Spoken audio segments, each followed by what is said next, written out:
Guys मेरो new भ्लगमा तपाईँहरू स्वागत छ। तपाईँहरू सन्चै हुनुहुन्छ होला, म पनि सन्चै छु।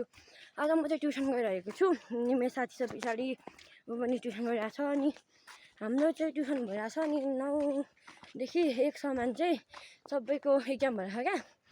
त्यही भएर हामी चाहिँ ट्युसन पढेर अब सरले 1 बजीतिर हामीलाई बिदा दिइहाल्नुहुन्छ।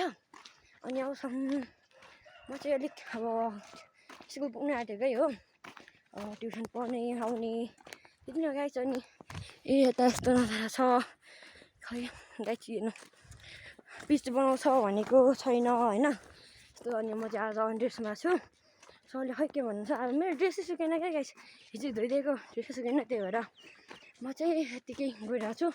खै अब सरले स्कुल पस्नु दिनुहुन्छ कि हुनुहुन्न त्यही हेर्नै पर्छ। अहिले म चाहिँ अब पुग्न आँटेको, हाम्रो यहाँदेखि उता छ स्कुल, माथि जानुपर्छ गाइस छिन्नै यस्तो छ।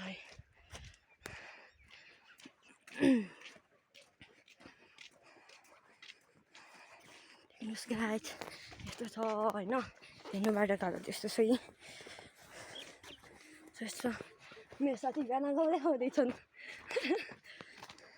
मेरो साथीले गाना दामी गर्छ गाइस, ऊ गानाको फ्यानै हो होला सायद।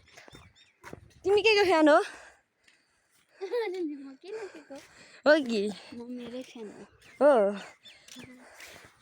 किसका गाना सुनेको किसका? त्यही भएर किसको सुनेको एउटा कोपा आउँदै हुनुहुन्छ अङ्कलहरू अलिक कोपा भनिदिन्छु कि कहाँ जानुभएको कोपा? ए घाँस जानुभएको त्यो घाँस जानुभएको रहेछ।